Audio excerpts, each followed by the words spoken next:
قرآنية، نور وهداية، كنوز قرآنية في كل آية. بسم الله الرحمن الرحيم. مشاهدينا حياكم الله وبياكم في كنوز قرآنية، البرنامج الذي نغوص فيه لمعرفة فضائل وصور الآيات القرآنية مع قائد رحلتنا الأستاذ عثمان بندو. حياكم الله أستاذ. الله يحييكم أستاذ، ربي يحفظكم. ما زلنا مستمرون أستاذنا في قطف الثمار واكتشاف الأسرار ومعرفة فضائل الصور، واليوم مع صورة الكافرون. أعوذ بالله من الشيطان الرجيم. بسم الله الرحمن الرحيم. قل يا أيها الكافرون لا أعبد ما تعبدون ولا أنتم عابدون ما أعبد ولا أنا عابد ما عبدتم ولا أنتم عابدون ما أعبد لكم دينكم ولي دين. سورة الكافرون شيخنا من الصور المباركة والتي جاءت فيها فضائل كثيرة، والنبي صلى الله عليه وسلم أوصى بقراءتها قبل النوم، أليس كذلك شيخنا؟ بارك الله فيك شيخ. لفضلها كانت وصية النبي صلى الله عليه وسلم أن تكون آخر ما يقرأه الإنسان قبل النوم، أو من آخر ما يقرأه قبل النوم من الأذكار ومن السور. لماذا؟ لأن الذي يقرأها يكون بريئا من الشرك. معناها لا يكتب براءة من الشرك. فالذي تكتب له براءة من الشرك فهو بإذن الله من المسلمين المؤمنين، وهذا لا يدخل النار أبدا. لقول النبي صلى الله عليه وسلم لأحد الصحابة قالوا يا رسول الله صلى الله عليه وسلم فيما معناه أعطيني حاجة نقرأها قبل النوم تاعي، حاجة تفيدني أقرأها قبل نومي. فقال النبي صلى الله عليه وسلم اقرأ قل يا أيها الكافرون ثم نم على خاتمتها فإنها براءة من الشرك. وهذا دليل على الإنسان يحرص أنها تكون آخر الكلمات التي يقولها على وسادته. خلاص أطفئت المصابيح، قرأ أذكار النوم ويخليها هي الأخرى، ثم نم على خاتمتها يقرأها وينام مباشرة، فتكون بإذن الله له براءة من الشرك. فإذا تعود عليها يوم ليلة وليلة وليلة خلاص يعتادها، ثم تثبت تلك البراءة في قلبه فيكون بإذن الله من الناجين في الدنيا وفي الآخرة. سبحان الله. حتى شيخنا نحن في زمان ربما قراءة أحوج ما نكون لقراءة هذه الصورة. دعوات كثيرة، قضية ما يعرف بالديانة الإبراهيمية، قضية ما يعرف بالخلط بين الأديان تحت مسميات التسامح والمحبة والسلام. هناك مؤسسات عالمية وللأسف حتى من دولنا الإسلامية يعني تخرج هذه الدعوات. فالصورة سبحان الله كأنها حكم نافذ. قل يا أيها الكافرون لا أعبد ما تعبدون، البراءة التامة.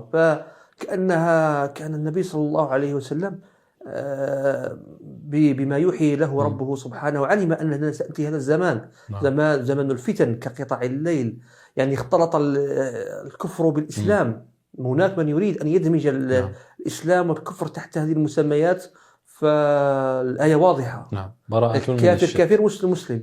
لا أعبد دينكم لأنه كفر، ولا تعبدون ديني لأنه ليس هنالك ما يجمعنا.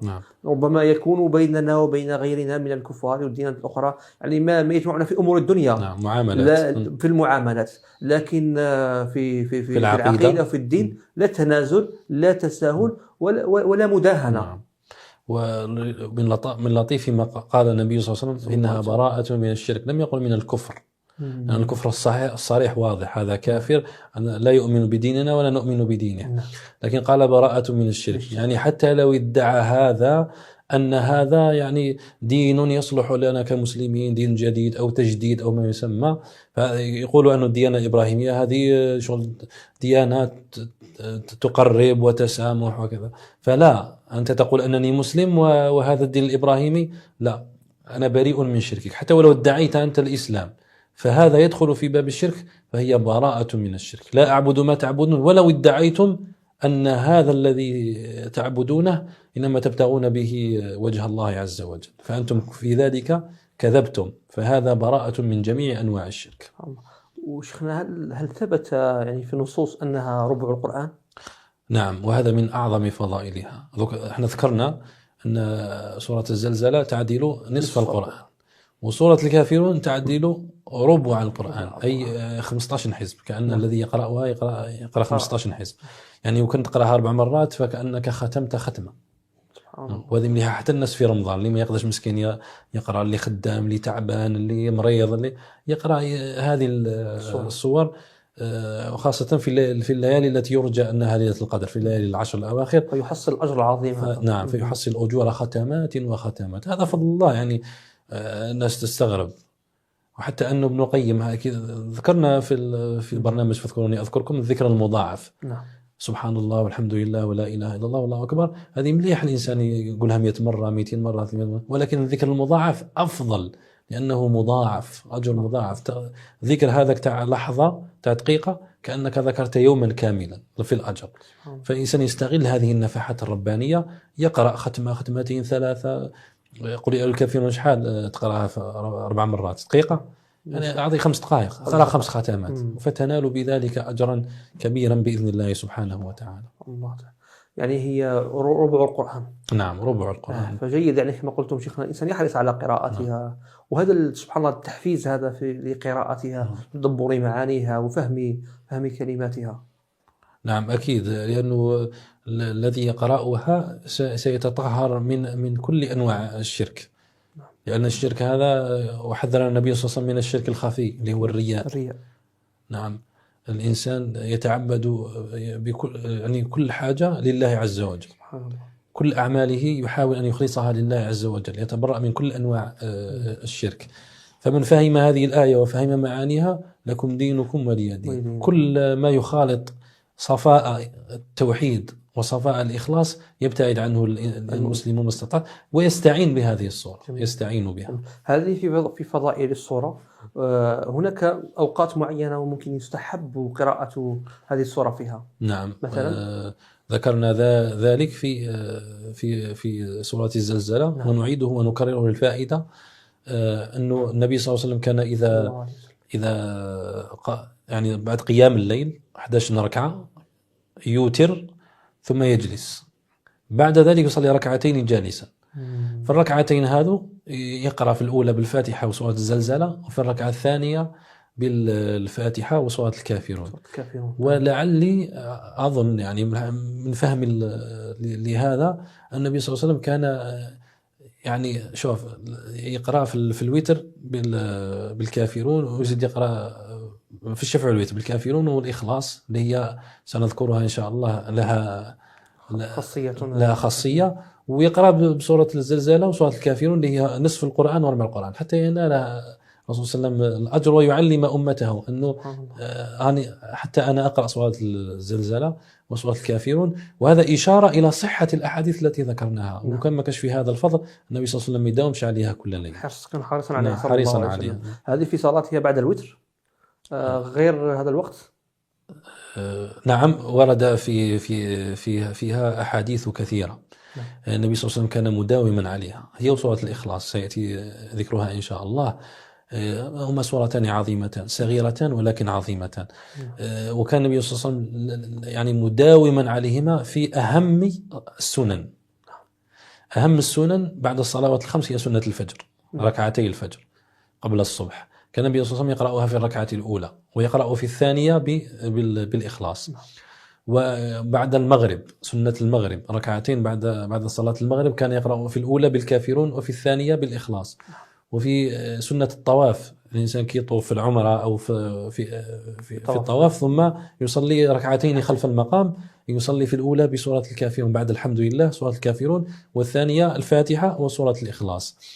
نعم، فهذا يدل على أهمية هاتين السورتين. وإلا لما داوم عليهما النبي صلى الله عليه وسلم وأكثر منهما واستمر في قراءتهما في هذه الصلوات.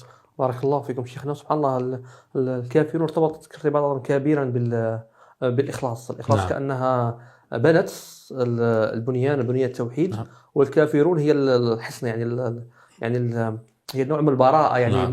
من تطهير. نعم. كأنها تحمي هذا التوحيد الخالص. سبحان الله. فلا تدعوا أي أمور تحاول الدخول من هنا وهنا يعني لتفسد هذا التوحيد. الله نعم. أكبر. على هذا بإذن الله تكون حلقتنا القادمة في سورة الإخلاص بإذن الله. نضرب موعدا إن شاء الله قادمة لمشاهدينا الكرام. الحلقة القادمة بإذن الله مع سورة الإخلاص، نكتشف كنوزها وهي في نفسها كنز يعني. إلى ذلكم الحين استودعكم الله الذي لا تضيع ودائعه. السلام عليكم ورحمة الله القرآن يا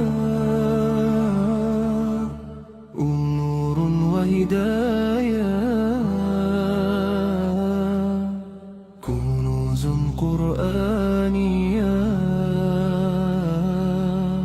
في كل